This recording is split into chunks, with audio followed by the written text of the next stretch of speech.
Welcome to science and tech Tamil. புயல் வருடா வருடம் வரும் பருவநிலை மாற்றங்களைப் போல் புயலும் உருவாகிறது. இப்படி உருவாகும் புயலில் சில மாபெரும் அழிவை ஏற்படுத்துகின்றன. இந்த புயல்கள் எப்படி உருவாகின்றன என்பதை பற்றி இந்த காணொளியில் காணலாம். புயல் கடலில் உருவாகிறது என்பது நமக்கு தெரியும். ஆனால் அது கடலில் எப்படி உருவாகிறது எனில், பூமியானது அதன் ஈக்குவேட்டர் ரீஜன் எனப்படும் பூமத்திய ரேகையின் அச்சில் சுழலும் போது சூரிய ஒளியானது அதிக அளவில் கடல் மட்டத்தில் பிரதிபலிப்பதால் கடல் மட்டத்தின் நீர் வெப்பமாகிறது. பூமியின் சுழற்சியால் காற்றானது வெவ்வேறு திசையிலிருந்து இந்த கடல் மட்டத்தில் மோதுகிறது.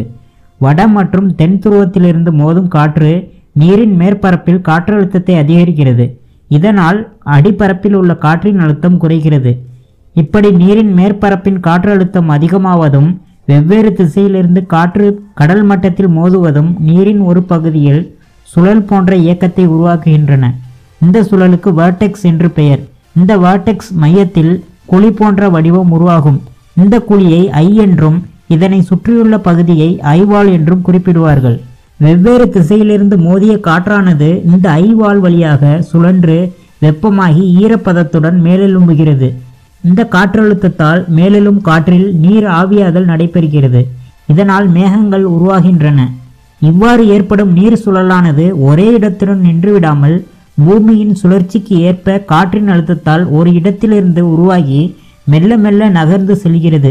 கடலில் இருக்கும் வரை இந்த சுழலுக்கு ஆற்றல் கிடைத்து கொண்டே இருக்கும். இந்த சுழல் நிலத்தை அடையும் போது இதன் ஆற்றல் சிறிது சிறிதாக குறைகிறது. மேலும் ஒரு கட்டத்தில் இது முற்றிலுமாக ஆற்றலை இழந்து விடுகிறது. கடலில் இந்த சூறாவளிக்கு கிடைக்கும் ஆற்றல் போல் நிலத்தில் ஆற்றல் கிடைக்காவிட்டாலும் மிகப்பெரிய சூறாவளி புயல்கள் பெருமளவில் நிலத்தில் சேதத்தை ஏற்படுத்தும். இந்த சூறாவளியானது வட துருவத்தில் கவுண்டர் கிளாக்வைஸ் திசையிலும் தென் துருவத்தில் கிளாக்வைஸ் திசையிலும் சுழலும். இவை பூமியின் சுழல் அச்சை பொறுத்து மாறுபடுகின்றன. காற்றின் சுழல் வேகமானது மணிக்கு சுமார் 39 மைல் வேகத்தில் சுழலும் போது சாதாரண வெப்பமண்டல புயலாகவும், இதே காற்றின் வேகம் மணிக்கு 74 மைல் வேகத்தை அடையும் போது சூறாவளியாகவும் அறிவிக்கப்படும்.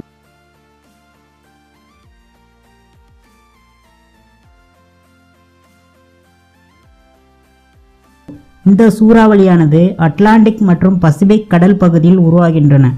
இந்த சூறாவளி எந்த அளவிற்கு தாக்கத்தை ஏற்படுத்தும் என்பதை காற்றின் சுழல் வேகம் மற்றும் புயல் கடலிலிருந்து எழும் உயரத்தை வைத்து தீர்மானிக்கப்படுகின்றன.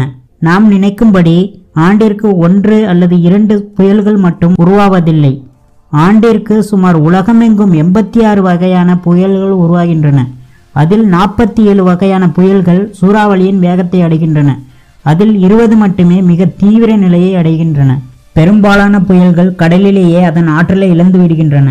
சில அதிவேக காற்றின் வேகத்தை அடைகின்றன. சூறாவளிகள் உருவாகும் போது பலத்த காற்று மற்றும் கனமழையை தோற்றுவிக்கின்றன. சூறாவளி உருவாகும் விதத்தை ஒரு சிறிய செயல்முறை மூலம் விளக்க வேண்டுமென்றால், ஒரு வாளியில் உள்ள சூடான நீரில் ஒரு குச்சி போன்ற ஏதாவது ஒரு பொருளை விட்டு கலக்கும் போது வேகம் அதிகரிக்க அதிகரிக்க சுழல் ஒன்று உருவாகி அதன் மையத்தில் ஒரு சிறிய குழி போன்ற இடம் உருவாகும். இதன் மூலம் ஆவியாதல் அதிகமாகி வெப்ப காற்று மேலே செல்லும். இப்படிதான் சூறாவளியும். ஆனால் இதே வினை கடலில் நடக்கும்போது அதிகரிக்கும் வெப்பம், அதிக அளவிலான காற்றின் வேகம் ஆகியவை இதனை அதிக வலுப்பெற செய்யும். புயல்கள் உருவாவதை கண்காணிக்க ஜியோ ஸ்டேஷனரி செயற்கைக்கோள்கள் பூமியை சுற்றி சுமார் 22,000 கிலோமீட்டர் தொலைவில் நிலைநிறுத்தப்பட்டுள்ளன. விருப்பமுள்ளவர்கள் பேட்ரியான் தளத்திற்கு சென்று எங்களுக்கு ஆதரவளிக்கவும். நன்றி.